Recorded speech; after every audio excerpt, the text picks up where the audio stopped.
Hello everyone, welcome to Andromeda classes. I am starting a new series of lectures on thermodynamics which will be helpful for IIT JAM, JEST, GATE, CSIR NET, TIFR, BARC, DUET as well as for all the university exams. ये जो आपके university exams होते हैं या graduation level के जो exams हैं, this will be helpful for them. So starting with पहले बुक्स देख लेते हैं जिनको आप रेफरेंस ले सकते हैं अपने कोर्स के टाइम पे. So first one is Garg Bansal and Ghosh. See Garg Bansal and Ghosh is a very elementary type of book जिसको आप सब रेफर कर सकते हैं. Second one is N Subrahmanyam, इसे भी आप यूज कर सकते हैं. And here I have written R K Pathria. R K Pathria is for statistical mechanics. Means अगर आप स्टैटिस्टिकल मैकेनिक्स पढ़ना चाहते हैं then you can follow are K Patharia. So what will be the topics which we'll be covering here? So topics are first law of thermodynamics, applications of first law कि first law के applications क्या है for gas, for ideal gas, for real gas and specific heat capacities. Next is processes, means how many processes we'll be reading here? Isothermal process, adiabatic process, isochoric and isobaric process. Reversible and irreversible processes, cyclic process, heat engine, Carnot engine theorem. Then second law of thermodynamics जहाँ पे हम किसके बारे में पढ़ेंगे, entropy के बारे में पढ़ेंगे. Principle of increase in entropy, calculation of entropy for different processes. देखिए इंट्रॉपी बहुत सारे स्टूडेंट्स को बहुत ज़्यादा डिफिकल्ट टॉपिक लगता है बट हम स्टेप वाइज यहाँ पे करेंगे so it will become very helpful for you.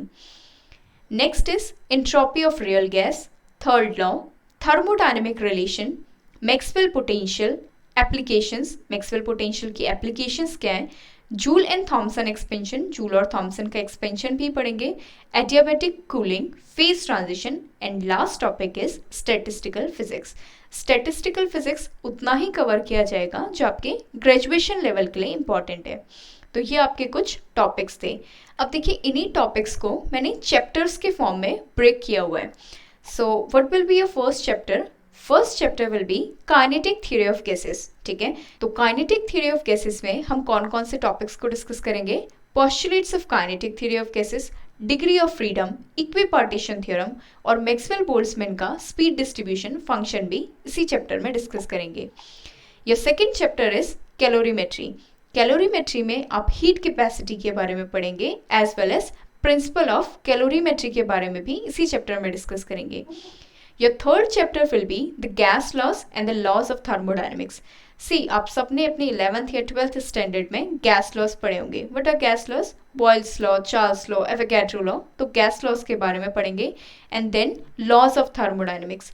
Laws of thermodynamics में थर्ड चैप्टर में हम zeroth law as well as first law को कवर करेंगे और फर्स्ट लॉ के रिगार्डिंग जितने भी आपके एप्लीकेशंस हैं वो भी इसी चैप्टर में कवर किए जाएंगे.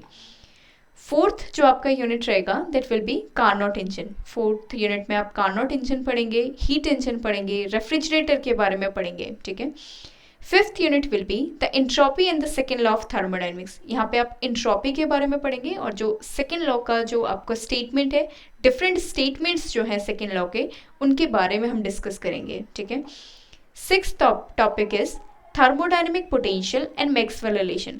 तो थर्मोडायनेमिक पोटेंशियल्स क्या होते हैं, क्यों उनका यूज़ किया जाता है और मैक्सवेल रिलेशंस क्या होते हैं, उनका एप्लीकेशन पार्ट, वो सब हम सिक्स चैप्टर में डिस्कस करेंगे. Seventh chapter will be phase transition. Phase transition का मतलब क्या है? एक सब्सटेंस एक फेज से दूसरे फेज में चेंज कर रहा है. मीन्स अगर आप वाटर के लिए देखें तो वाटर आइस से वाटर में चेंज होता है और वाटर से वेपर्स में चेंज होता है. तो ऐसे डिफरेंट सब्सटेंसेस के लिए जो फेज ट्रांजिशन होता है उसके बारे में हम चैप्टर सेवेंथ में डिस्कस करेंगे.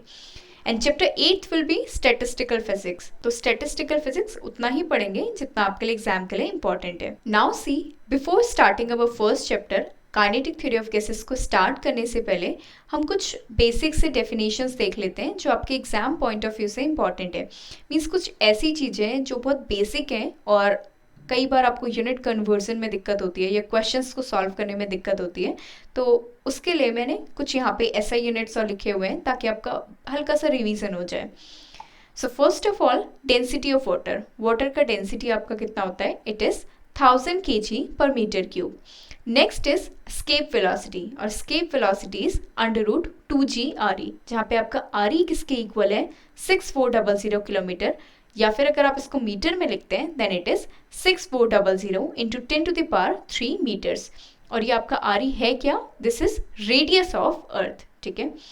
अब कुछ SI units, so SI unit of length is metre, SI unit of mass is kilogram, SI unit of volume is cubic metre, या फिर इसको आप मीटर क्यूब इस तरीके से लिख सकते हैं, और अगर लीटर के फॉर्म में गिवन है तो इसको आप लीटर लिख सकते हैं, ठीक है।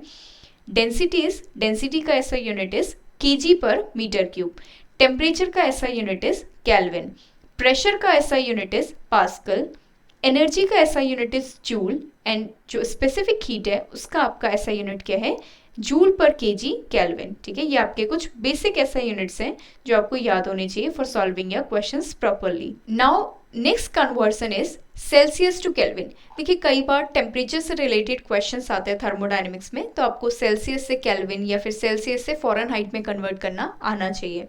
सो first is Celsius to kelvin. तो सेल्सियस में अगर आपको डिग्री सेल्सियस में क्वेश्चन गिवन है, so what you will be adding, you will be adding 273.15। तो जैसे ही सेल्सियस में आप 273.15 को ऐड करेंगे तो आपका जो यूनिट है वो किस में कन्वर्ट हो जाएगा, केल्विन में कन्वर्ट हो जाएगा। So from here it can be said that 0 degree Celsius, अगर 0 डिग्री सेल्सियस किसके इक्वल आएगा, 273.15 केल्विन के इक्वल आएगा।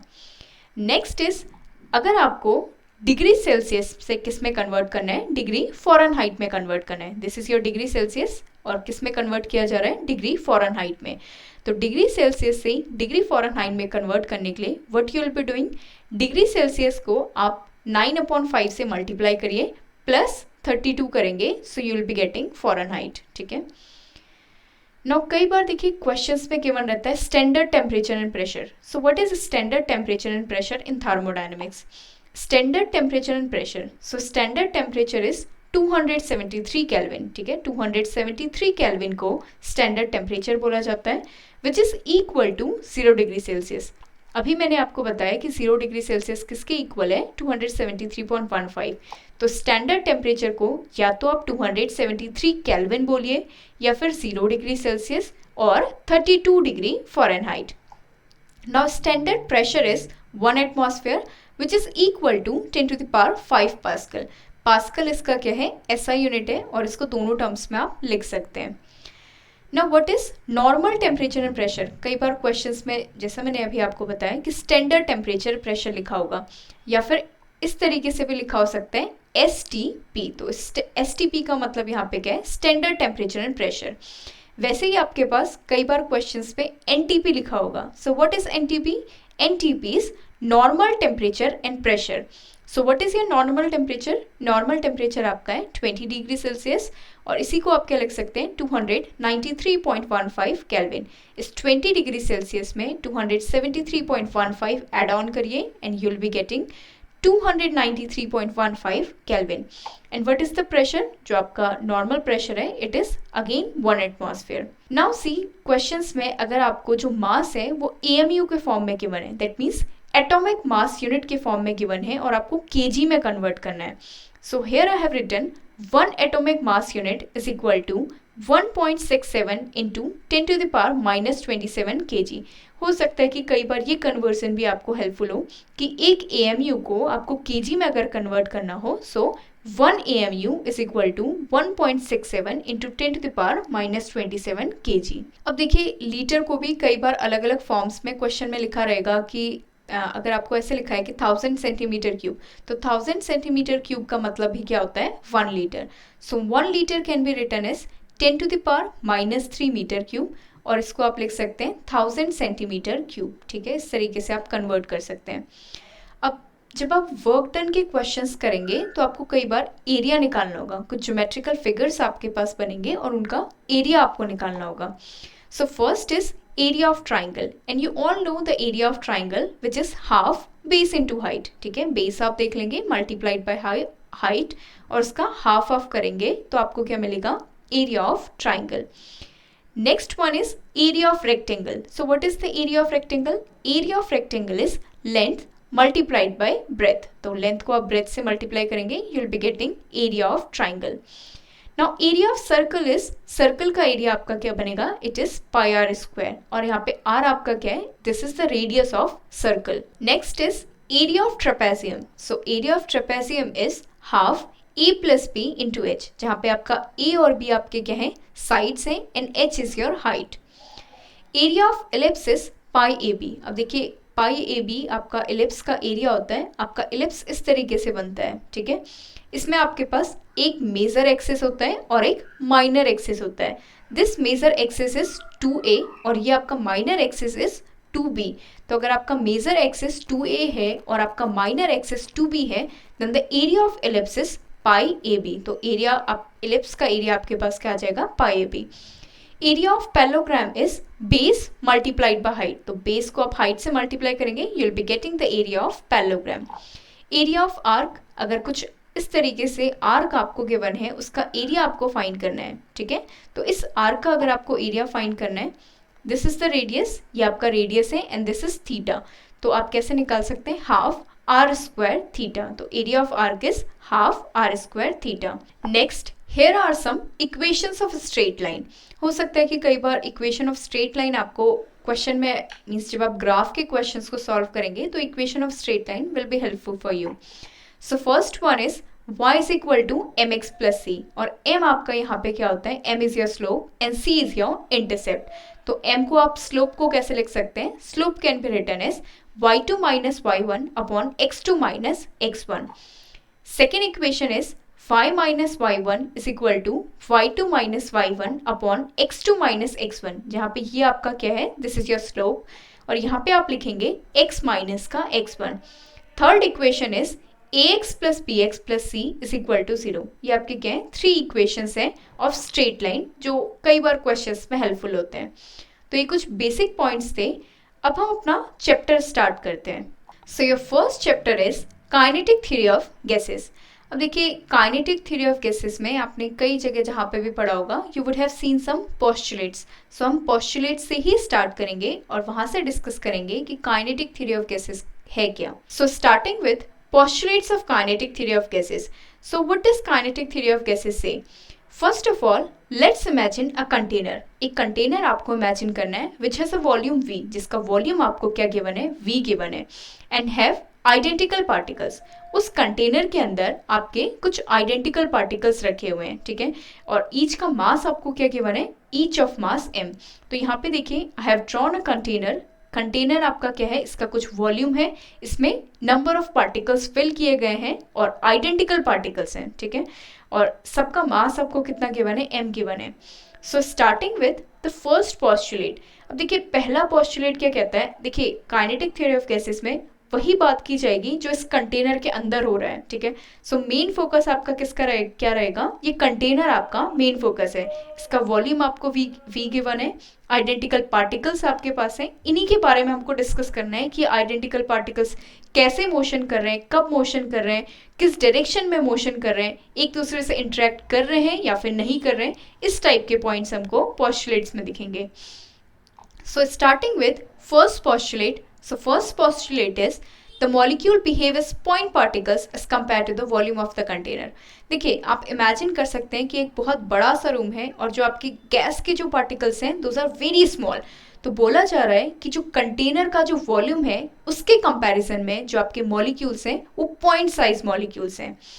So here it is written, it means that the intermolecular distance is very large as compared to the size of the molecule। Imagine करिए कि आपके पास एक बहुत बड़ा सा प्लेग्राउंड है, उसमें आपने तो छोटी सी जो आपकी बॉल्स होती हैं वो आपने जाके पुट कर दिया, ठीक है। तो उन दोनों का जो बीच में जो डिस्टेंस है, अब ग्राउंड के अकॉर्डिंग वो जो बॉल्स आपकी हैं उनका साइज बहुत ज़्यादा छोटा है। दैट मीन्स उनका जो इंटरमॉलिकुलर डिस्टेंस है that will be very large. So here the same point is written, it means that the intermolecular distance is very large compared to the size of the molecule। अगर molecule के size से compare किया जाए तो उसका जो distance है that is very large। Second postulate is the molecules are in constant motion in all possible direction. ठीक है, जो कंटेनर के अंदर आपने गैस के मॉलिक्यूल्स फिल किए हुए हैं, दीज आर कॉन्स्टेंटली मोशन। ये क्या कर रहे हैं, रैंडमली मोशन कर रहे हैं। आपने ब्राउनियन मोशन भी पढ़ा होगा, ठीक है, कहीं ना कहीं पे आपने ब्राउनियन मोशन के बारे में सुना होगा। तो जो गैस के मॉलिक्यूल्स हैं वो ब्राउनियन मोशन करते रहते हैं, means constantly they are moving. Third postulate is each molecule is colliding with each other and with the walls of the container. These collisions are elastic in nature. देखिए, third point आपको molecules के बारे में क्या बताया जा रहा है कि जो मॉलिक्यूल्स हैं ये कॉन्स्टेंटली मोशन कर रहे हैं। दैट मीन्स एक जगह पे बैठ नहीं रहे, ये सिर्फ कॉन्स्टेंटली मोशन करते जा रहे हैं, और जब ये मोशन कर रहे होंगे तो किसी दूसरे पार्टिकल से भी टकराएंगे। उस जो कंटेनर है उसके अंदर कई सारे आपने पार्टिकल्स रखे हैं, तो सारे पार्टिकल्स अगर मोशन में हैं that means they will be colliding also. तो वो एक दूसरे से कोलाइड भी कर रहे हैं as well as with the walls of the container. Means molecules आपस में भी कोलाइड कर रहे हैं एज वेल एज जो कंटेनर का वॉल है उससे भी कोलाइड कर रहे हैं। And what type of collision it is elastic collision. Now what is elastic collision? Elastic collision में kinetic energy is conserved, means जो पहले काइनेटिक एनर्जी था पार्टिकल के पास वही कोलिजन के बाद भी होगा। This is known as elastic collision. So here we are taking the walls and the molecules to be rigid in nature. यहाँ पे जो आप मॉलिक्यूल्स को ले रहे हैं और जो कंटेनर आपने एज्यूम किया हुआ है आपने उसको रिजिड लेके चल रहे हैं। रिजिड का मतलब क्या है, अब जो शेप है उसको चेंज नहीं कर रहा है। बॉल्स की तरह आपने मॉलिक्यूल्स को एज्यूम किया हुआ है और वॉल्स को आपने रिजिड एज्यूम किया है। Now your fourth point is, जो आपका फोर्थ पॉस्टुलेट है, दिस इज वेरी इंपॉर्टेंट। ठीक है, I am writing here very very important. तो फोर्थ पॉइंट देखिए, आपका फोर्थ पॉस्टुलेट क्या है? There is no intermolecular force of attraction among the gas molecules and between the walls of the container. Statement आपको ये बोल रहा है कि जो दो पार्टिकल्स आपके पास हैं कंटेनर के अंदर, जो भी दो मॉलिक्यूल्स हैं या फिर जितने भी मॉलिक्यूल्स हैं उनके बीच में कोई भी इंटरमोलिकुलर फोर्स ऑफ अट्रैक्शन नहीं है। दैट मीन्स सारे के सारे कैसे हैं, फ्रीली मूव कर रहे हैं, कोई भी फोर्स ऑफ अट्रैक्शन है ही नहीं, प्रेजेंट ही नहीं है। दो इट इज नॉट पॉसिबल, ये ऐसा पॉसिबल है नहीं, बट एज्यूम किया जा रहा है, काइनेटिक थ्योरी ऑफ गैसेस का ये पॉस्टुलेट में एज्यूम किया जा रहा है कि दोनों के बीच में जो आपके पार्टिकल्स उसमें प्रेजेंट है उसमें इंटरमोलिकुलर फोर्स ऑफ अट्रैक्शन क्या है, नेग्लिजिबल है। ये हम एज्यूम करके चल रहे हैं। So again I am reading the statement. There is no intermolecular force of attraction among the gas molecules and between the walls of the container. Gases के बीच में एज वेल एज वॉल्स के साथ भी कोई भी intermolecular force of attraction present नहीं है। ठीक है, सो यहाँ से आपको क्या कंक्लूड कर सकते हैं, देखिए, it means that the molecules do possess only translational kinetic energy and no potential energy. अब देखिए, आपने फ्री पार्टिकल के बारे में पढ़ा होगा, फ्री पार्टिकल है दैट मीन्स पोटेंशियल एनर्जी उसका कितना है, 0 है। So only which energy is present, only kinetic energy is present. तो जब भी आप काइनेटिक थ्योरी ऑफ गैसेस की बात करेंगे there will be no potential energy, कोई भी पोटेंशियल एनर्जी नहीं रहेगा, there will be only kinetic energy. ठीक है, now the fifth statement is, जो पोस्टुलेट्स में आपका फिफ्थ स्टेटमेंट क्या है, molecules do obey Newton's laws of motion. आप सबने न्यूटन्स के लॉस ऑफ मोशन पढ़े होंगे। There are 3 laws of motion. ठीक है, फर्स्ट लॉ आपका इनर्शिया पे बेस्ड है, सेकंड आपका मोमेंटम पे बेस्ड है, और थर्ड आपका किस में बेस्ड है, एक्शन रिएक्शन फोर्स पे आपका बेस्ड है। तो यहाँ पे बोला जा रहा है कि मॉलिक्यूल्स क्या करते हैं, जो मोशन, जो न्यूटन्स के लॉस ऑफ मोशन है उनको फॉलो करते हैं। तो ये आपके क्या थे, पोस्टुलेट्स थे, किसके, काइनेटिक थ्योरी ऑफ गैसेस के पोस्टुलेट्स थे। अब देखिए, कुछ बेसिक टर्मिनोलॉजी आपको आनी चाहिए थर्मोडायनेमिक्स पढ़ने से पहले कि what is mole, what is molar mass, Avogadro number क्या है, इनके बारे में एक बार थोड़ा सा डिस्कशन कर लेते हैं। सो स्टार्टिंग विथ मोल, तो मोल का मतलब क्या है, देखिए, मोल को n से रिप्रेजेंट किया जाता है। अब मैं इसको एक एग्जाम्पल से आपको रिप्रेजेंट करती हूँ कि अगर मैंने आपको बोला 1 mole of marker, then 1 mole of marker is equal to 6.023 into 10 to the power 23 markers. Means एक मोल में कितने नंबर ऑफ मार्कर्स आपके पास है। अगर मैं बोलती हूँ 1 mole of marker, then 1 mole of marker contains 6.023 into 10 to the power 23 markers. Means एक क्वांटिटी है जिससे इस नंबर को रिप्रेजेंट किया जा रहा है। Now if I say 1 mole of atoms, then 1 mole of atom is equal to 6.023 into 10 to the power 23 atoms. ठीक है, ऐसे अगर आपको बोला जाता है 1 mole of molecule, then 1 mole of molecule is equal to 6.023 into 10 to the power 23 molecules. Where 6.023 into 10 to the power 23 is equal to Avogadro number. ये आपका क्या है, एवोगैड्रो नंबर है and it is represented as Na। इसको इस तरीके से represent किया जाता है। अब देखिए, अभी मैंने आपको बोला 1 मोल, if I say n moles then it will be therefore n mole of molecules is equal to this n multiplied by Na। तो नंबर ऑफ मोल्स को आप किससे मल्टीप्लाई कर देंगे, you will multiply it with Avogadro number, तो इतने molecules आपको मिल जाएंगे। So here I have written total number of molecules. See, this capital N represents total number of molecules. This is total number of molecules.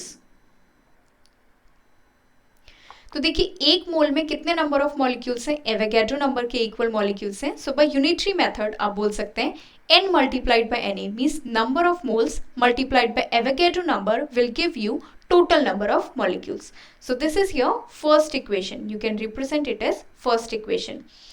तो ये आपका मोल के बारे में आपका डिस्कशन हो गया। नेक्स्ट इज मोलर मास। कई बार क्वेश्चंस में मास और मोलर मास में आप लोग को कंफ्यूजन होता है। सो व्हाट इज मोलर मास?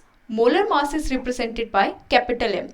अब देखिए, मोलर मास का डेफिनेशन क्या है, it is defined as the mass of 1 mole of substance. Means अगर मैंने आपको 1 मोल ऑफ सब्सटेंस दे दिया जिसमें कितने नंबर ऑफ पार्टिकल्स हैं, 6.023 into 10 to the power 23 particles आपके पास हैं, तो उसका मास अगर आप बताएंगे then it is molar mass. Means mass of 1 mole of substance, किसी भी सब्सटेंस का अगर 1 मोल लेते हैं और उसका वेट अगर आप मेजर करेंगे then it is molar mass. So we know that mass of 1 molecule, अभी मैंने आपको काइनेटिक थ्योरी ऑफ गैसेस में बताया that we are assuming the mass of molecule to be m। तो mass of molecule is m। सो mass of Na means Na यहाँ पे क्या है, mass of 1 mole of molecules. तो 1 mole of molecules is equal to m multiplied by Na। तो आप एक मॉलिक्यूल को किससे मल्टीप्लाई करेंगे, एवोगैड्रो नंबर से मल्टीप्लाई करेंगे, so you will be getting molar mass. Means एक मोल सब्सटेंस का जो मास होगा that is molar mass. So here total mass can be written as, see this capital M represents total mass of 1 mole और molar मास। ठीक है, molar mass तो आपको definition में लिखवाई दिया है मैंने, this is molar mass. Molar मास, तो चाहे तो आप इसे मोलर मास बोलिए या फिर आप बोलिए टोटल मास ऑफ 1 मोल, एक मोल का जो मास होगा that is molar mass. So it is, इसका डेफिनेशन यहाँ से आपको जो एक्सप्रेशन मिलता है that is small m multiplied by Na, that means mass of 1 particle multiplied by Avogadro number. Now see, इसको हम मार्क कर देते हैं, mark this is equation second. तो इसे आपने इक्वेशन सेकेंड मार्क कर लिया। अब यहाँ से देखिए, आप 2 कंक्लूजन्स निकाल सकते हैं। फर्स्ट कंक्लूजन इज मोल, जो आपका नंबर ऑफ मोल्स है, this is equal to capital N upon Na, that means number of particles divided by Avogadro number. यहाँ से देखिए आप Na का डेफिनेशन फाइंड कर सकते हैं। So Na is equal to, this is capital M upon small m। यहाँ पे भी आप Na कैलकुलेट कर सकते हैं। From here also Na is equal to, this will be capital N upon number of moles. तो यहाँ से देखिए, इन दोनों को अगर आप एवोगैड्रो नंबर्स को इक्वेट कर दें then you will be getting one more definition. So another definition of moles is n upon n means total number of particles divided by number of moles, here molar mass divided by number of moles। तो दोनों को आपने equate किया, so from here you will be getting this small n का value आप find कर सकते हैं which is m multiplied by n divided by m which is total mass। अब n देखिए आपके पास क्या है, n is number of particles, small m आपके पास क्या है, mass of 1 particle. So mass of 1 particle multiplied by total number of particles divided by molar mass, this will again give you number of moles. तो number of moles आप यहाँ से भी calculate कर सकते हैं which is total mass divided by molar mass. Now see here I have written one example. अब example में आपको दोनों चीज़ें कैलकुलेट करनी है। First you have to calculate mass, पहले आपको सिंपली बोला जा रहा है कि मास कैलकुलेट करिए। सेकंड आपको क्या बोला जा रहा है, calculate molar mass. So let's see कि मास और मोलर मास को कैसे कैलकुलेट करेंगे। So here it is written mass of 1 molecule of H2। तो देखिए H2 अगर आप देखेंगे तो H2 में 2 आपके प्रोटॉन्स होते हैं और 2 आपके इलेक्ट्रॉन्स होते हैं, ठीक है। So here I have written, और किसकी बात की जा रही है, ओनली 1 मॉलिक्यूल ऑफ H2। तो जो H2 का एक मॉलिक्यूल है उसका मास आपको कैलकुलेट करना है। सो it is 2mp plus 2me, where mp is mass of proton and me is mass of electron। और दोनों आपके पास 2 नंबर है, इसलिए यहाँ पे 2 लिखा गया है। where mp is equal to 1.67 into 10 to the power minus 27 kg। That means mass of proton is equal to 1.6 into 10 to the power minus 27 kg, and mass of electron is 9.1 into 10 to the power minus 31 kg। अब देखिए दोनों का आपको मास पता चल चुका है, तो mass of 1 molecule of H2 is equal to 2 multiplied by mass of proton. अब देखिए प्रोटॉन के कंपैरिजन में आपका इलेक्ट्रॉन का मास इज नेग्लिजिबल, हम उसको एज्यूम करके चल रहे हैं। सो हेयर यहाँ पे अप्रॉक्सीमेशन का साइन मैंने लगाया हुआ है, 2 multiplied by mp। So 2 multiplied by 1.67 into 10 to the power minus 27, which is equal to 3.34 into 10 to the power minus 27 kg। ये आपने क्या कैलकुलेट किया, this is mass of 1 molecule of H2। H2 के एक मॉलिक्यूल का मास है। Next I am saying calculate the molar mass of H2 gas. अब आपको H2 जो गैस है उसका मोलर मास कैलकुलेट करना है। एक मॉलिक्यूल का आपने कैलकुलेट कर लिया है, मोलर मास आपसे पूछा जा रहा है, तो एक मॉलिक्यूल को जब आप एवोगैड्रो नंबर से मल्टीप्लाई करेंगे you will be getting molar mass. So here same thing I have done, H2 is equal to, अब देखिए H2 के एक मॉलिक्यूल का mass is this is multiplied by the Avogadro number, ठीक है। Avogadro number से आप मल्टीप्लाई करेंगे, so you will be getting this is the answer, which is 20.11682 multiplied by 10 to the power minus 4 kg पर मोल, ठीक है। kg पर मोल के टर्म्स में गिवन है, इसी को अगेन आप इस तरीके से रिप्रेजेंट कर सकते हैं। अब देखिए kg को अगर आप ग्राम में मल्टीप्लाई करेंगे, ग्राम में कैलकुलेट करेंगे, देन इट इज इस तरीके से आप इसको लिख सकते हैं, विच इज 2.011682 ग्राम पर मोल, ठीक है। तो केजी पर मोल से आपने ग्राम पर मोल में भी कैलकुलेट कर लिया। तो ये आपके काइनेटिक थ्योरी ऑफ गैसेस के पोस्टुलेट्स थे और मोल और मोलर मास का डेफिनेशन था। Now starting with our next topic, तो काइनेटिक थ्योरी ऑफ गैसेस में नेक्स्ट इंपॉर्टेंट टॉपिक आपके पास क्या है, it is pressure exerted by the gas. अब देखिए इनिशियली मैंने आपको बताया कि कंटेनर आपको एज्यूम करना है, कंटेनर में नंबर ऑफ पार्टिकल्स आपने पुट कर दिए जो कॉन्स्टेंटली क्या कर रहे हैं, मोशन कर रहे हैं, एक दूसरे से भी कोलाइड कर रहे हैं एज वेल एज वॉल से भी कोलाइड कर रहे हैं। अब देखिए अगर वॉल से कोलाइड कर रहे हैं दैट मीन्स वो वॉल्स पे कुछ प्रेशर एक्सर्ट कर रहे हैं, तो कंटेनर के वॉल्स पे कुछ प्रेशर एक्सर्ट कर रहा है गैस, उसी को हम यहाँ पे कैलकुलेट करेंगे। So we are calculating pressure exerted by the gas, means जो आपका गैस है वो वॉल्स पे क्या प्रेशर एक्सर्ट करता है। So here I have written the pressure originates because of the collision of the gas molecules with the walls of container. जो gas के मॉलिक्यूल्स है वो वॉल्स जो है, कंटेनर जो आपने एज्यूम किया हुआ है उसके वॉल से जब वो टकराएंगे तो कुछ प्रेशर एक्सर्ट करेंगे। So pressure is equal to 1/3 mn v square average upon v, ठीक है। यहाँ पे v आपका क्या है, वॉल्यूम है, n is number of particles, m is यहाँ पे m आपका क्या है, mass of one particle, and v square average here I have written, where v square average means v1 square, v2 square, v3 square, v4 square plus up to vn square divided by n। that means जो आपका speed है उसका square करके आपने क्या निकाला है, average निकाला है। where rho is the density of the gas। अब देखिए इसी इक्वेशन में जो आपका फर्स्ट इक्वेशन जो प्रेशर का डेफिनेशन लिखा है, अगर आप जो वॉल्यूम आपको गिवन है इसको आप डेंसिटी से अगर रिप्लेस करेंगे तो देखिए किस तरीके से रिप्लेस कर सकते हैं। If rho is the density of the gas, जो इक्वेशन 1 है it is in the form of volume, ठीक है। ये आपका किसके फॉर्म में गिवन है, it is given in the form of volume. इसी को अगर आप डेंसिटी के फॉर्म में लिखेंगे then it is if rho is the density of the gas then rho is equals to total mass upon total volume. तो density आपका क्या होता है, total mass upon total volume. So what is total mass, small m multiplied bye n divided by v। तो इसको आप किससे replace कर सकते हैं, दिस इज योर रो। तो यहाँ पे आप फर्स्ट इक्वेशन में रिप्लेस करेंगे, so you will be getting p is equal to 1/3 rho v square average. This is your equation second. See दोनों को आप यूज कर सकते हैं, one is in the form of volume and one is in the form of density, ठीक है। Now see if the translational kinetic energy of the gas is E, then अब देखिए जैसा मैंने आपको पोस्टुलेट्स में बताया कि जो आपके पार्टिकल्स आपने एज्यूम कर रखे हैं, they have no potential energy, they have only and only kinetic energy. तो वही यहाँ पे एज्यूम किया गया है, if the translational kinetic energy of the gas is E, अगर जो पार्टिकल्स आपके रखे गए हैं और जो गैस का काइनेटिक एनर्जी है it is E, then for one particle E is equal to half M V square average. तो काइनेटिक एनर्जी का ही फॉर्मूला यहाँ पे लगाया गया है हाफ एम वी स्क्वायर, ठीक है।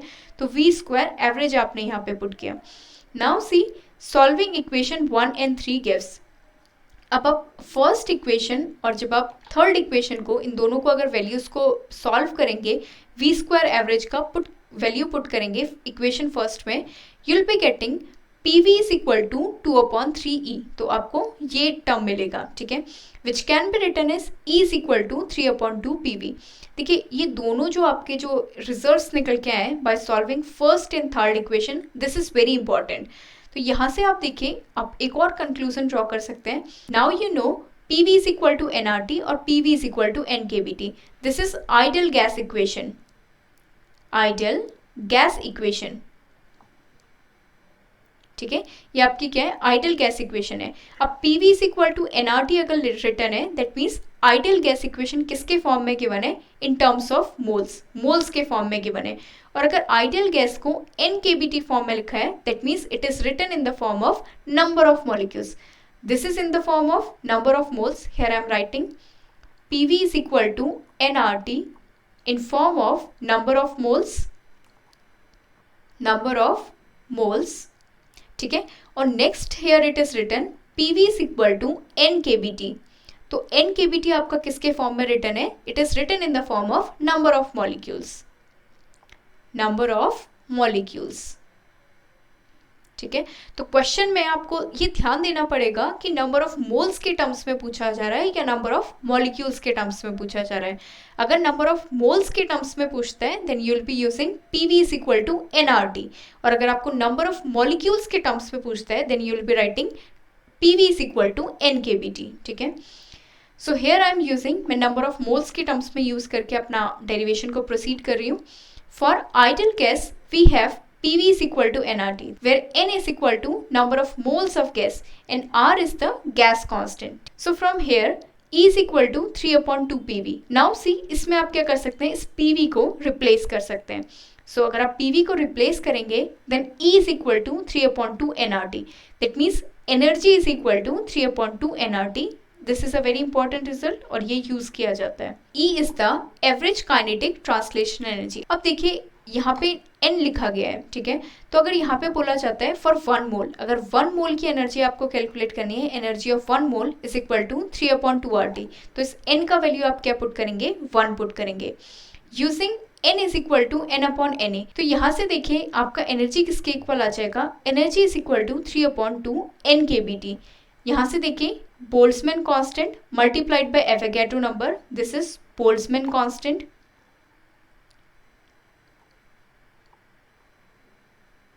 दिस इज बोल्ट्जमैन कांस्टेंट, ये आपका एवोगैड्रो नंबर, एवोगैड्रो नंबर, और ये आपके पास क्या है, gas constant, this is gas constant. तो तीनों के बीच में आपका देखिए क्या रिलेशन है, तीनों के बीच में रिलेशन है Boltzmann constant multiplied by Avogadro number is gas constant. या फिर आप ऐसे भी याद कर सकते हैं, देखिए A और B, तो A multiplied by B is equal to R, इस तरीके से भी आप याद कर सकते हैं, ठीक है। तो यहाँ से देखिए आपने किसके लिए कैलकुलेट किया था, यू कैलकुलेटेड फॉर 1 मोल, तो इसी को आपने ट्रांसफॉर्म किस में कर दिया है, नंबर ऑफ मॉलिक्यूल्स के लिए। तो यहाँ पे मैंने बोल्ट्जमैन कांस्टेंट का वैल्यू भी लिखा हुआ है, तो K is equal to 1.38 multiplied by 10⁻⁻23 joule kelvin inverse. So here I have written energy of N molecules. अगर N नंबर ऑफ मॉलिक्यूल्स के लिए एनर्जी आपको कैलकुलेट करना है देन इट इज 3/2 NKBT। अभी आपको बताया मॉलिक्यूल्स के साथ क्या आएगा, Boltzmann constant. Here energy of 1 molecule, अगर एक मॉलिक्यूल का एनर्जी पूछते हैं देन इट इज 3/2 N की जगह आप क्या वैल्यू पुट कर देंगे, N is equal to 1, means number of particle is equal to 1, so it is 3/2 KBT। Next देखिए मैंने समरी लिखा हुआ है, so what is the summary of this, energy of N moles. अगर N मोल्स का आपको एनर्जी पूछा जाए then it is 3/2 NRT, and energy of n molecules, अगर n मॉलिक्यूल्स के लिए एनर्जी बोला जाएगा देन इट इज 3/2 NkBT। ठीक है, तो ये आपका प्रेशर एक्सर्टेड बाय गैस से जो भी आपके इंपॉर्टेंट जो पॉइंट्स थे that I have told you. Next देखिए, अभी आपने जो एनर्जी निकालना देखा उसी के regarding I have mentioned one question here. So what is the first question? Question is if the temperature of 2 moles of ideal gas is 300 Kelvin, what is given to you? N is equal to 2 moles. This is given to you of an ideal gas. That means ideal gas written है, that means आप PV is equal to nRT और PV is equal to NkBT। NkBT इसको आप freely use कर सकते हैं। Temperature is given which is 300 Kelvin. Then first question is find the average thermal kinetic energy of a molecule, that means एक molecule के लिए पूछा जा रहा है। So here I have written n is equal to 2 moles, means number of moles आपको कितने given है? 2 moles आपको गिवन है। PV is equal to nRT या फिर PV is equal to NkBT आप यूज कर सकते हैं because in the question it is given ideal gas. तो यहाँ से देखिए but you have to find average thermal kinetic energy. So आपने देखिए E is equal to 3/PV अभी कैलकुलेट किया था जब आपने टॉपिक पढ़ा था pressure exerted by the gas. किसके लिए आपको कैलकुलेट करना है? Only for 1 molecule. So n is equal to 1 molecule. तो यहाँ पे आप वैल्यूज को पुट करेंगे E is equal to 3/2 kT because n आपका किसके इक्वल हो गया? 1 के equal. This is 3/2 multiplied by this is your Boltzmann constant, ये आपका बोल्ट्जमैन कांस्टेंट है, मल्टीप्लाइड बाय 300 केल्विन। तो ये आपका क्या है? टेम्परेचर आपको गिवन है। तो इसे आप कैलकुलेट करेंगे then your energy will be 621.10⁻⁻23 joule. ये आपका क्या हो जाएगा? एनर्जी हो जाएगा for 1 molecule. Now what is the next question? The average thermal translational kinetic energy of the gas. तो किसके लिए पूछ रहा है? नेक्स्ट आपको गैस के लिए पूछ रहा है। ठीक है, तो गैस मतलब कंप्लीट जो आपको मोल्स है उनको आपको लेना है। So E is equal to 3/2 PV, तो 3/2 nRT। n आपको कितना गिवन है गैस के लिए? n is equal to 2। तो इस 2 की वैल्यू आप यहाँ पे पुट करिए, गैस कांस्टेंट की वैल्यू पुट करिए, टेम्परेचर की वैल्यू पुट करिए and you will be getting ये एनर्जी आपको मिल जाएगी फॉर कंप्लीट गैस 1482.6 जूल। तो ये आपके आंसर्स मिल जाएंगे। तो ये देखिए एक मॉलिक्यूल के लिए आपने निकाला and this is for moles के लिए आपने निकाला। ठीक है, तो यहाँ पे आपका आज हमने स्टार्ट किया काइनेटिक थ्योरी ऑफ गैसेस से, जहाँ पे हमने postulates of kinetic theory of gases पढ़े, मोल्स के बारे में पढ़ा, मोलर मास के बारे में पढ़ा, then pressure exerted by the gas, means gas जो है वॉल्स पे कितना प्रेशर एक्सर्ट करती है वो आपने देखा। देन आपने एनर्जी निकालना सीखा कि आप एनर्जी कैसे निकालेंगे, और दोनों के लिए आपने एनर्जी निकालना सीखा for molecule as well as for number of moles. ठीक है, तो दैट्स ऑल फॉर टुडे। मिलते हैं अपने नेक्स्ट लेक्चर में। टिल देन आप वीडियोस को कंप्लीट करते रहिए and if you find it informative, अगर आपको इन्फॉर्मेटिव लगता है तो so please like share and subscribe.